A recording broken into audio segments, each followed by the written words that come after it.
संत शिरोमणि आचार्य विद्या महाराज की जय। नवा अध्याय चल रहा है। नवे अध्याय में संवर की परिभाषा, संवर के कारण और जो उसके कारण है उनके बारे में आचार्य ने बताया। अभी तक मुक्ति, समिति, धर्म, अनुप्रेक्षा और परिचय की चर्चा हो गई। आज हम चर्चा करेंगे चारित्र की। संवर का कारण जो चारित्र है वह क्या है, कितने प्रकार का है, ये सूत्र नंबर 18 की देखिए। सामायिक रूप स्थापना, परिहार विशुद्धि, सूक्ष्म सांपराय यथाख्यात विधि चारित्रम। सामायिक रूप स्थापना, परिहार विशुद्धि, सूक्ष्म सांपराय यथाख्यात विधि चारित्रम। सामायिक रूप स्थापना, परिहार विशुद्धि, सूक्ष्म सांपराय यथाख्यात विधि चारित्रम। चारित्र 5 प्रकार का है। सामायिक चारित्र, क्षेत्र स्थापना चारित्र, परिहार विशुद्धि चारित्र, सूक्ष्म सांग्राय चारित्र और यथाख्यात चारित्र। जरा इनकी परिभाषा पर दृष्टि डालते हैं। सामायिक चारित्र समस्त सावरती योग का जीवन पर्यंत के लिए त्याग करना सामायिक चारित्र है। अर्थात मैं मनुष्य काय से 5 पापों का जीवन पर्यंत के लिए त्याग करता हूँ। समस्त सावरती योग माने मनुष्य काय, सावरती माने पाप। सामायिक चारित्र प्रत्येक छठे गुण 7वें स्थानवर्ती गुण महाराज के 24 घंटे होता है। दूसरा क्षेत्र स्थापना चारित्र। सामायिक चारित्र में अगर कभी कोई दोष लग जाए तो उस दोष का निराकरण कर चारित्र को विशुद्ध बनाना क्षेत्र स्थापना चारित्र है। तीसरा परिहार विशुद्धि चारित्र। कोई महाराज 30 वर्ष तक गृहस्थी में रहे और उसके दौरान 8 वर्ष तक तीर्थंकर के पालूर में जिन्होंने प्रत्याख्यान गुण पढ़ा हो, जो हिंसा से कैसे बचा जाता है, जीवों के उत्पत्ति स्थान कैसे होते हैं, जीवों की रक्षा कैसे होती है, प्रत्याख्यान गुण पढ़कर जो इस मामले में विश्रांत हो गए हैं, जो तीनों संध्या कालों में 2 पुरुष विहार करते हैं, ऐसे विवाह तपस्वी मुनि महाराज परिहार विशुद्धि चारित्र के धारी होते हैं। चौथा सूक्ष्म सांपराय। 10वें पुरुष स्थान में जब सूक्ष्म लोक शेष रह जाता है तब जो आत्मविशुद्धि रूप परिणाम होते हैं वे सूक्ष्म सांपराय चारित्र कहलाते हैं। और जहाँ चारित्र भूमि का पूर्णतया क्षय हो गया हो, ऐसे स्थान में जो आत्मा की परम विशुद्ध दशा होती है, जहाँ चारित्र की परिवर्तन हो जाता है, जहाँ आत्मस्वरूप हो जाता है, उसे कहते हैं यथाख्यात चारित्र। सामायिक चारित्र के स्थान 6 से 9 है। क्षेत्र स्थापना की 6 से 9 तक। परिहार विशुद्धि चारित्र के स्थान 6 और 7 है। सूक्ष्म सांप्राय चारित्र का स्थान मात्र 10वां है और यथाख्यात चारित्र 11, 12, 13 और 14 स्थान में होता है। यह चारित्र संवर का महान कारण है और विद्या का भी महान कारण है। एक सामायिक शिक्षाविद है, एक सामायिक विद्वान है, एक सामायिक आवश्यक है और एक सामायिक चारित्र है। इन चारों में क्या अंतर है? आपका प्रश्न बहुत ठीक है। सबसे पहले हमें सामायिक शिक्षाविद, ये सामायिक के अभ्यास रूप है और ये दूसरी प्रतिमा में होता है। एक सामायिक प्रतिमा ये तीसरी प्रतिमा में होती है। इसमें सामायिक नित्य नियम से करना होता है। सामायिक आवश्यक ये मुनि महाराज को अपने कालानुसार सुबह दोपहर शाम सामायिक करनी होती है। वो सामायिक आवश्यक है, ये नियम रूप है। और एक सामायिक चारित्र है, ये नियम रूप है। ये जीवन पर्यंत के लिए मुनि महाराज के द्वारा धारण किया जाता है। ये आत्मविशुद्धि का परिणाम है। इस तरह इन चारों में अंतर है। चारों के स्वामी भी अलग है। चारित्र में सामायिक को सबसे पहले क्यों रखा और इन्हीं चारित्रों में 5वें नंबर पर यथाचार चारित्र को सबसे अंत में क्यों दिया? सामायिक चारित्र में जो विशुद्धि है सबसे अंत है। उससे अधिक आगे बढ़ने के चारित्रों में इससे विशुद्धि और बढ़ती है। सबसे ज्यादा विशुद्धि यथाचार चारित्र में है। इसलिए ये क्रम बनाया। आचार्य योगी उसमें जो जो शब्द जहाँ जहाँ रखते हैं उसमें कोई विशेषता होती है। इसीलिए विशुद्धि की अपेक्षा ये क्रम बनाया। लग्नि, एलग्नि एवं आज्ञादि में इनमें चारित्र में से क्या कोई सा चारित्र नहीं होता है? इन 5 प्रकार के चारित्र में से तो कोई भी चारित्र ना शंकर जी के हैं, ना जगत महाराज के हैं, ना आर्य महाराज जी के हैं। इनमें से कोई चारित्र उनकी नहीं होता।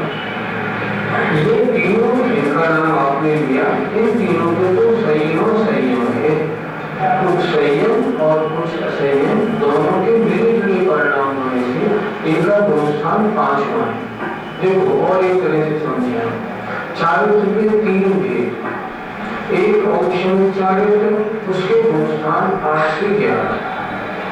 क्षारिक चारित्र, इसके गुणस्थान 12, 13, 14 और 6।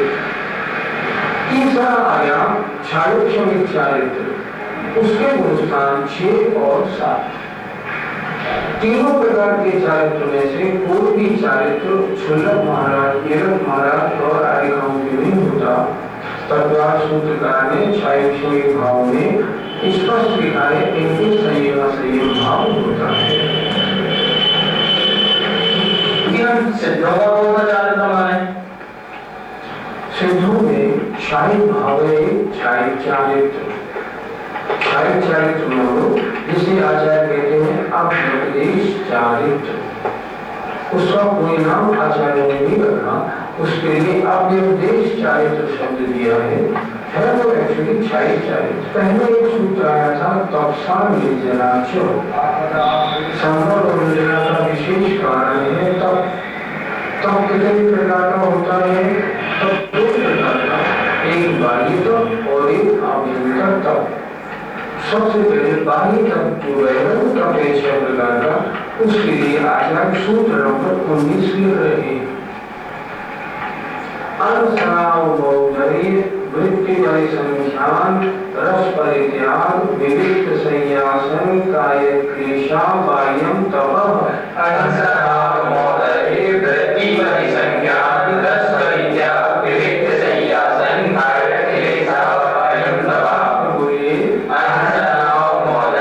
वृत्ति परिसंख्यान, रस परित्याग, विविक्त संयासन, काय क्लेशा, बाह्यम तपः। सूत्र बड़ा सरल है। बाह्यम तपः, बाह्य तप कितने प्रकार का? 6 प्रकार का। सूत्र में से आराम से निकाल लें। अनशन, अवमौदर्य, वृत्ति परिसंख्यान, रस परित्याग, विविक्त संयासन और काय क्लेश। 6 प्रकार का वैरण तप होता है। परिभाषा देख लें। अनशन, 4 प्रकार की आहार का त्याग करना अनशन नाम का तप है। अवमौदर्य, भूख से कम खाना अवमौदर्य नाम का तप है। कम कितना? 1 गिलास भी अगर कम खाए तो भी अवमौदर्य है। और अगर मात्र 1 गिलास खाए, 1 अंजलि पानी लेके छोड़ दे बस आहार, तो भी अवमौदर्य तप है। अवमौदर्य का मतलब होता है भूख से कम खाना। एक बार क्या हुआ, प्रभात सागर जी महाराज हमारे चौकी में आए थे। आए, हमने प्रणाम किया, आए, खड़े हुए, एक अंजलि पानी लिया और बैठ गए। हमें बहुत कष्ट हुआ। हमने उनसे कहा महाराज ये क्या? जब बाद में उठे चलने लगे तो हमने पूछा, बोला आजकल मेरा अवरोधन तब चल रहा है, बस एक अंजलि पानी लिया और चल दी। इसे कहते हैं अवरोधन तब। वृत्ति परिसंख्यान आखिरी लेकर आहार या चर्या के लिए निकलना, कि अगर कोई इस तरह मुझे प्रदान करेगा तो मैं आहार के लिए चौकी में जाऊंगा, नहीं तो नहीं। आखिरी लेकर निकलने को कहते हैं वृत्ति परिसंख्यान। रस परित्याग, 6 वर्षों में से 1 रस, 2 रस, 3 रस आदि का त्याग करना। आचार्य श्री का 1973 में फिरोजाबाद में चातुर्मास हुआ था। उस समय आचार्य श्री ने 4 महीने 6 वर्षों का त्याग रखा, कोई रस नहीं दिया, मीठा नहीं, नमक नहीं, दूध नहीं, दही नहीं, घी नहीं, तेल, कोई 6 वर्षों का त्याग 4 महीने रखा। इसे कहते हैं रस परित्याग। विविध संयासन, विविध माने एकांत स्थान में, संया माने सोना, आसन माने बैठना। एकांत स्थान में सोना और बैठना। डर लगता होगा, नहीं डर नहीं लगता। डर किस बात का? समुद्र को तो डर होता ही नहीं, बल्कि एकांत स्थान में आत्मचिंतन, आत्मा में लीन करना ज्यादा अच्छा होता है। दिखाया ना उसमें इच्छत्रेकांत संवासम निर्जनम जनितादरः इष्टोपदेश। उन्होंने लिखा है जो महामुनि महाराज होते हैं वे एकांत वास की इच्छा करते हैं। मेरे पास कोई नहीं आए, निर्जन अवस्था के लिए उनमें आदर उत्पन्न हो जाता है। क्यों हो जाता है? उसमें साधना अच्छी बनती है। तो विविध माने एकांत स्थान में सोना, आसन माने बैठना, विविध संयासन और काय क्लेश, शरीर को विभिन्न प्रकार से कष्ट देना, परिचय सहने का मौका देना, ऐसे खड़े रहना 10 घंटे, 20 घंटे, 40 घंटे धूप के ऊपर, पहाड़ों के ऊपर खड़े होकर तपस्या करना। ऐसे करने से क्या होता है? निर्जरा विशेष होती है, कष्ट का अनुभव नहीं, आनंद का अनुभव होता है। क्यों? आत्मा पवित्रता की ओर जा रही है। इस प्रकार 22 के 6 दिन हुए। फिर एक बार देख लें, 4 प्रकार के आहार का त्याग करना अनशन है, भूख से कुछ कम खाना अवरोधनीय है, आखिरी लेकर निकलना वृत्ति परिसंख्यान है, 6 वर्षों में से 1 वर्ष या 6 वर्षों का त्याग करना रसत्याग है, एकांत स्थान में सोना और बैठना विविध संयासन है, और शरीर को तरह तरह के कष्ट देना, ताकि कष्ट आने पर कभी संयम से च्युति या परिणाम से च्युति न हो जाए, उसे काय क्लेश नाम का वैरक्त कहते हैं। परिसर और काय क्लेश में क्या अंतर है? दोनों एक समान ही लगते हैं। एक समान कैसे लगते हैं?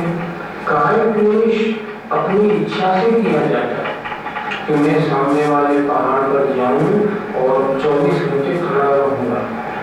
परिचय अनायास आ जाती है, क्षुधा तुषार शीत उष्ण अनायास आते हैं, लेकिन ये काय क्लेश विद इंटेंशन किया जाता है। इसलिए दोनों में बहुत। गुरु जी, 4 प्रकार का आहार कौन सा होता है? 4 प्रकार का आहार खाद्य, स्वाद्य, लेय और पेय। खाद्य माने जो वस्तु खाई जाती है, दाल रोटी आदि। स्वाद्य जिसका स्वाद लिया जाता है, जैसे सुपारी, इलायची आदि। लेय माने जो चाटा जाता है, चटनी आदि। और पेय माने जो पिया जाता है, खाद्य, स्वाद्य, लेय और पेय। जो अनशन करने वाले होते हैं उनके चारों प्रकार के आहार का त्याग रहता है। देखो, अगर हमने उपवास किया हो और उपवास वाले दिन यदि हम पानी ले लेते हैं तो वो उपवास नहीं कहलाता, क्योंकि चारों प्रकार के आहार का त्याग कहाँ हुआ।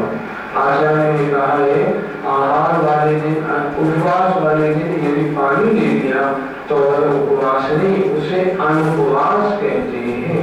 उपवास की संज्ञा में नहीं आता। उपवास वाले दिन तो चारों प्रकार के आहार का त्याग करना ही कहा गया है शास्त्र। पंडित जी, इनको बालिका क्यों कहा गया? इनको बालिका तो इसलिए कहा गया क्योंकि अन्य मत वाले इस तरह के तपों को तपते हैं। दूसरी बात, ये तप बाहर में दृष्टिगोचर होता है, इसलिए आचार्य ने इसको कहा बाह्य तप या बहिर्मुख तप। बहिर्मुख तप का वर्णन हुआ, अब अंतरंग तप 6 प्रकार का है, उसकी चर्चा करते हैं। प्रायश्चित्त, विनय, वैयावृत्य, स्वाध्याय, विसर्ग, ध्यानान्युत्तरम। प्रायश्चित्त, विनय, वैयावृत्य, स्वाध्याय, विसर्ग, ध्यानान्युत्तरम। प्रायश्चित्त, विनय, वैयावृत्य, स्वाध्याय, विसर्ग, ध्यानान्युत्तरम। अंतरंग तप 6 प्रकार का होता है। सूत्र सरल है, प्रायश्चित्त, विनय, वैयावृत्य, स्वाध्याय, विसर्ग और ध्यान। अंत में क्या लिखा है? ध्यानामि। उत्तरम, उत्तर माने अगला, अगला माने वैक्ष। पहले हो गया बहिर्मुख तप, ये हो गया अंतरंग तप। उसके लिए आचार्य ने छोटा सा शब्द लिया उत्तरम, अर्थात दूसरे तप के ये 6 भेद हैं। प्रायश्चित्त तप अर्थात लिए हुए व्रत नियम चारित्र आदि में दोष लग जाने पर उसकी शुद्धि करना, ये प्रायश्चित्त नाम का तप है। दोष लग जाते हैं प्रमाद या अन्य कारणों से, मुनिराज उसकी शुद्धि करके अपने चारित्र को पवित्र बनाते हैं, उसे कहते हैं प्रायश्चित्त।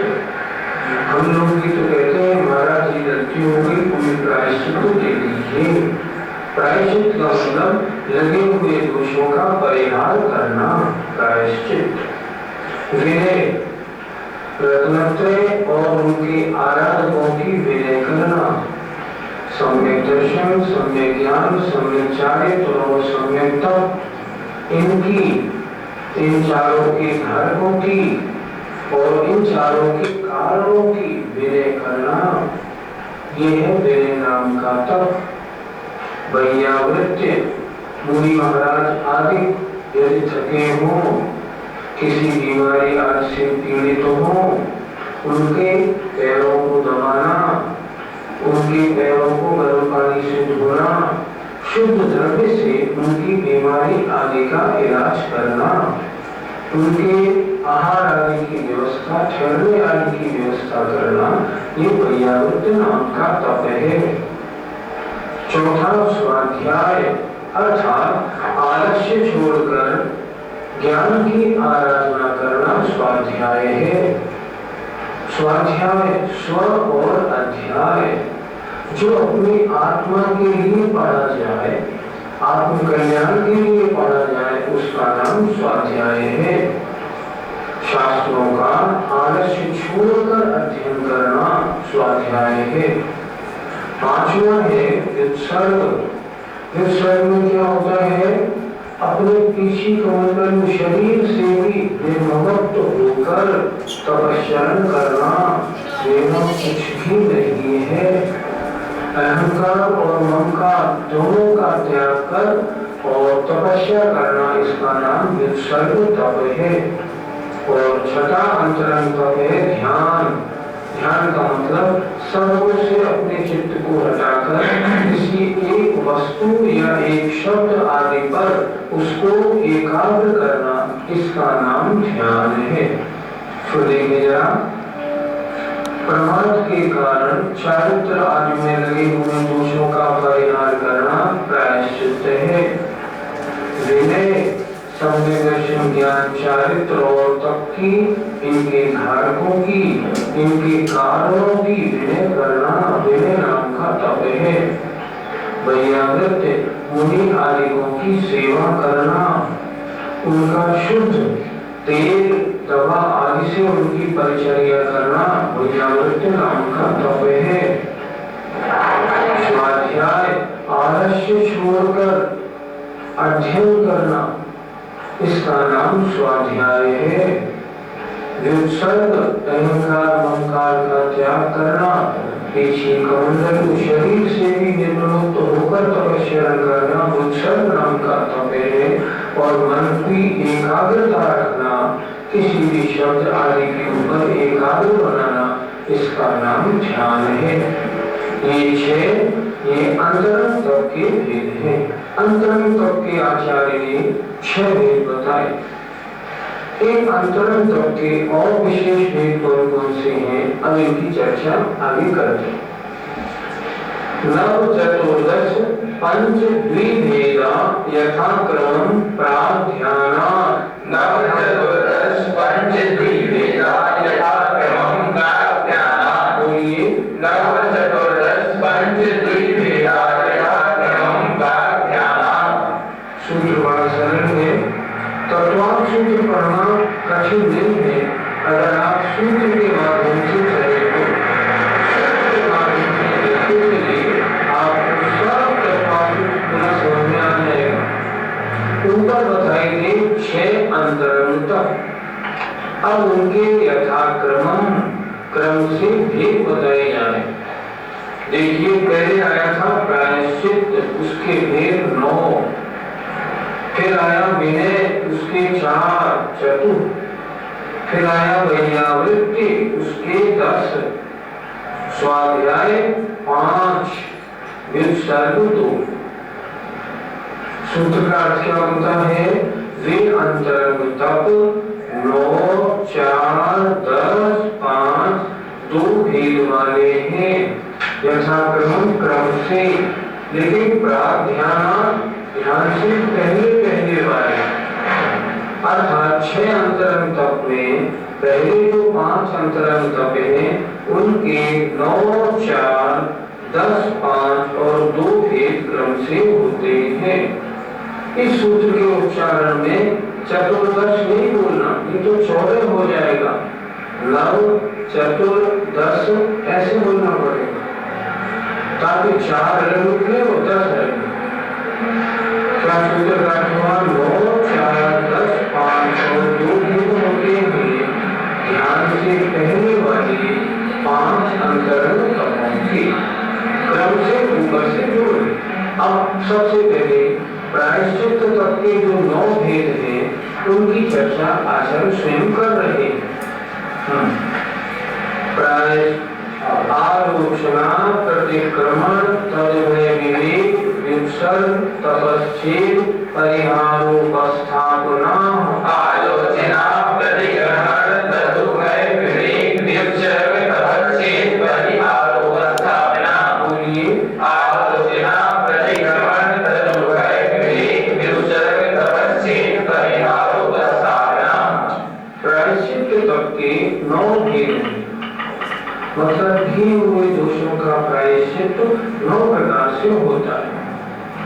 पहला आलोचना, दूसरा प्रतिक्रमण, तीसरा तदभय, चौथा विवेक, 5वां व्युत्सर्ग, तप, छेद, परिहार और उपस्थापना। 9 प्रकार प्रायश्चित 9 प्रकार। देखिए जरा, आलोचना, गुरु के सामने अपने दोषों का शुद्ध मन से बालकवत कहना, हे गुरुदेव मुझसे ये दोष हो गया है, इसका नाम आलोचना है। प्रतिक्रमण, मेरे दोष मिथ्या हो ऐसा कहना, गुरुदेव ये दोष मुझसे हो गया, मेरा दोष मिथ्या हो, मैं बहुत दुखी हूँ। प्रतिक्रमण। तदभय, आलोचना भी करना और प्रतिक्रमण भी करना, तपोभय, उन दोनों को करना। विवेक, जिस चीज के कारण कोई दोष लगा हो उस वस्तु से दूर कर देना।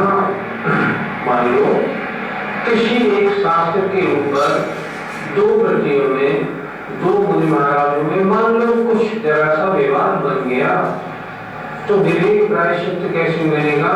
अब ये शास्त्र आप 6 महीने तक स्पर्श नहीं करेंगे, इसे कहते हैं विवेक प्रायश्चित्त। आगे विसर्ग अर्थात शरीर से निर्मुक्त होकर तपश्चरण करना। तप का मतलब किसी को कोई दोष हो जाए, एक उपवास कर लो, 2 उपवास कर लो, 4 उपवास कर लो, आदि उपवास वगैरह तपों का देना। इससे क्या होता है? दोषों से शुद्धि हो जाती है। छेद का अर्थ होता है अपनी दीक्षा है ना, उस दीक्षा का समय छेद कर देना। जैसे मान लो कोई मुनि महाराज 6 वर्ष से दीक्षित हैं, तो उनको 5 वर्ष का दीक्षित कर देना। ये आपने दोष किया है तो आपकी दीक्षा 1 वर्ष छेदी जाती है। एक बार क्या हुआ, 2 महाराज थे, उन दोनों महाराजों में एक बड़े पहले और दूसरे छोटे। बड़े वालों ने कोई दोष कर दिया तो उनके आचार्य ने उनको क्या प्रायश्चित दिया? अब तुम इनसे छोटे माने जाओगे। मुनि महाराजों में छोटा बड़ा कैसे होते हैं? मान लो 10 महाराज बैठे हैं और उनका संस्कार आचार्य कर रहे हैं। सबसे बड़े कौन से? पहले वाले, फिर दूसरे वाले, फिर तीसरे वाले। उनका क्रम उसी तरह माना जाएगा। मंच में भी आएंगे तो वो क्रम से आएंगे, चाहे मंच में बैठेंगे क्रम से बैठेंगे, आगे निकलेंगे तो क्रम से निकलेंगे। अब मान लीजिए पहले 1 नंबर उठते थे, फिर 2 नंबर, फिर 3 नंबर। अब 1 नंबर वालों को प्रायश्चित दिया गया, तुम 2 नंबर के बाद आहार के लिए उठना। तुम्हारी दीक्षा छेदी गई, अब 2 नंबर बड़े हुए, 1 नंबर उनसे छोटा हो गया। इसे कहते हैं छेद, परिहार, संग से अलग कर देना। अगर किसी ने कोई दोष किया हो तो उन्हें क्या प्रायश्चित मिलता है? अर्थात तुम अब हमारे संग से 15 दिन के लिए, 1 महीने के लिए अलग रहना। संग यहाँ ठहरेगा तो वो दूर ठहरेगा, ये प्रायश्चित है। और उपस्थापना अर्थात पूरी दीक्षा छेद के नई दीक्षा देना। ये प्रायश्चित के 9 प्रकार है। एक बात जो देख लें, गुरु के आगे शुद्ध मन से अपने दोषों को कहना, आलोचना, मेरे दोष मिथ्या हो, प्रतिक्रमण, आलोचना प्रतिक्रमण दोनों करना तदु है। जिस वस्तु के कारण परिणाम में विकृति आई हो उसका त्याग कर देना विवेक। युत्सर्ग, कोई करातप आदि, जैसे पहाड़ के ऊपर खड़े हो जाओ ऐसे कोई देना। तब कुछ उपवास दे देना, दीक्षा का छेद कर देना, उस व्यक्ति को संग से अलग कर देना, परिहार, और पूरी दीक्षा छेद के नई दीक्षा देना, इसका नाम उपस्थापना है। आचार्य महाराज दोष सुन के स्वयं निर्णय करते हैं इसका दोष कैसा है और इसको क्या प्रायश्चित दिया जाए। ये व्यक्ति किस प्रायश्चित के योग्य है, जो जिस प्रायश्चित के योग्य होता है उसको वो ही प्रायश्चित आचार्य देते हैं। इस तरह आज चारित्र का वर्णन हुआ और